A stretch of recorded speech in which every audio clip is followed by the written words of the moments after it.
सच्चे भाई की कहानी। आरती चिड़िया की दो बेटे हैं, सोनू और मोनू। बड़ा बेटे का नाम सोनू है और छोटा बेटा का नाम मोनू। दोनों बेटे छोटी छोटी बातों पर लड़ते रहते हैं। उन्हें देखकर जंगल के दूसरे लोग अपने बच्चों से ऐसे ही कहते हैं, चुपचाप खाना खा ले, नहीं तो तुम्हें सोनू और मोनू जैसा भाई लाके दूंगी। इतनी सी बात के लिए ऐसा क्यों कह रही हो माँ? मैं खा लूँगा खाना, आप बस वैसा भाई लाके मत देना। ऐसे भाई हो तो कौन से माँ बाप खुश रहते। इसलिए सोनू और मोनू के पिता भी हर वक्त परेशान रहता था अपने बेटों को लेकर। सिर्फ उनके पिता ही नहीं, गांव के दूसरे लोग भी परेशान रहते थे।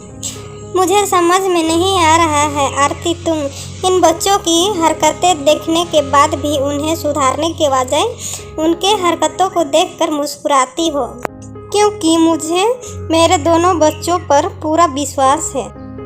वो दोनों बड़े होकर एक दूसरे के सहारा बनेंगे। उन दोनों बड़े होकर एक सच्चे भाई बनेंगे। आरती चिड़िया ऐसे ही बोलती है, इसलिए उनके पिता वहां से चले जाते हैं।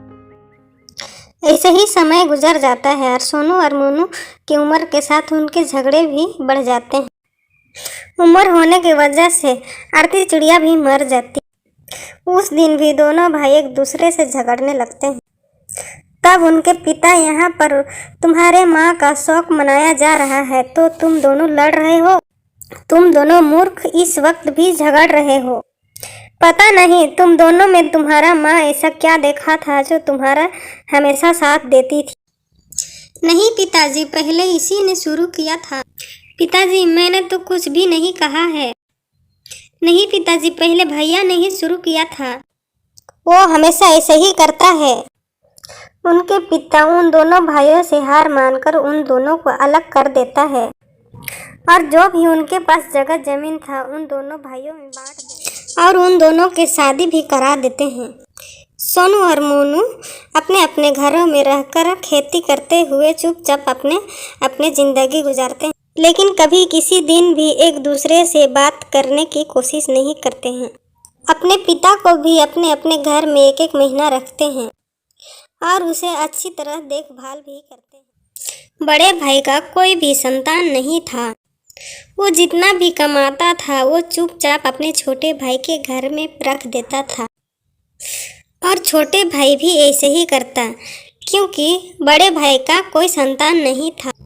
क्योंकि बुढ़ापे में बड़े भाई के सहारा के लिए कोई भी नहीं था, इसलिए छोटे भाई अपने जितने भी कमाए हुए पैसे में से आधा उनके घर में रख देता था। एक दिन उसके पिताजी को पता चला और छोटे बेटे के दो बेटियां थी, इसलिए उनके पिताजी उनके घर में खुशी खुशी रहते थे। जब पैसों की बात आती तो दोनों भाई चुपचाप रहते, पर दोनों भाई एक दूसरे के सहारा बनते थे। सुख में नहीं तो दुख पर तो सहारा देना पड़ता है, इसलिए दोनों भाई एक दूसरे के लिए हमेशा खड़े रहते थे। इसी तरह सभी परिवार हमेशा खुशी खुशी रहने लगे। उम्र होने के कारण उनके पिताजी भी गुजर गए। उन्हें समझाने वाले कोई नहीं थे, इसलिए दोनों भाई मिलजुल